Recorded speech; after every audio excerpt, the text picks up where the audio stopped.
Els Incoterms són una regla de comerç internacional. De fet, ho diu la pròpia paraula, Incoterms, International Commerce Terms. Són unes regles de la Cambra de Comerç Internacional per regular el comerç mundial. No sol això, jo potser afegiria, a més, que és un llenguatge, el llenguatge comercial internacional, que el que fa és bàsicament simplificar moltes qüestions.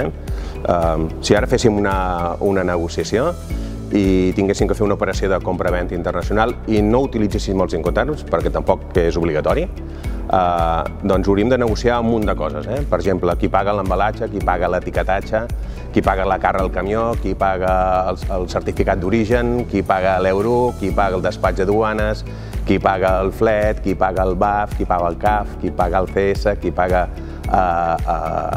el THC, moltes coses. Això quedaria solventat si nosaltres, amb aquesta negociació, ens donem la mà i pactem un Incoterm. FCA, Terminal de Contenidors del Port de Barcelona. I m'he fet una cervesa, perquè ja està tot pactat. És aquesta simplificació que ens donen els Incoterms per fer aquest comerç internacional. Els Incoterms són molt importants perquè ens ajuda això que deia, a establir aquesta relació comercial, però és que, a més, quan nosaltres pactem un Incoterm en un contracte de compra-venda, malgrat sigui, per exemple, una factura pro forma, que també és un contracte de compra-venda, allò que plasmem amb aquest contracte té força jurídica. És a dir, comprador i venedor en un contracte han decidit que utilitzarien un Incoterm, per tant, es basen en la normativa de la Cambra de Comerç Internacional i per tant, un jutge o un àrbit decidirà en base a aquesta normativa. Per tant, és molt important.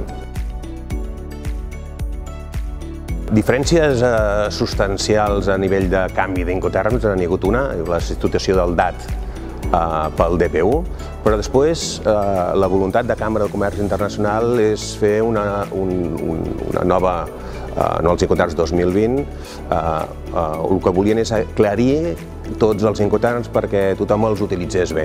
Llavors hi ha hagut un munt de petites modificacions que ajuden a que la gent utilitzi molt millor els Incoterms. No sé, com per exemple en els Incoterms de la família de les Cs, abans no es deixava clar el punt de lliurament i ara s'ha de deixar molt clar el punt de lliurament. Fem, per exemple, amb el CIP, assegurances ICC tipus A, això és novetat, abans eren C. Bueno, ja veureu, un munt de petites variacions, però que ajuden a clarificar l'ús d'aquests Incoterms.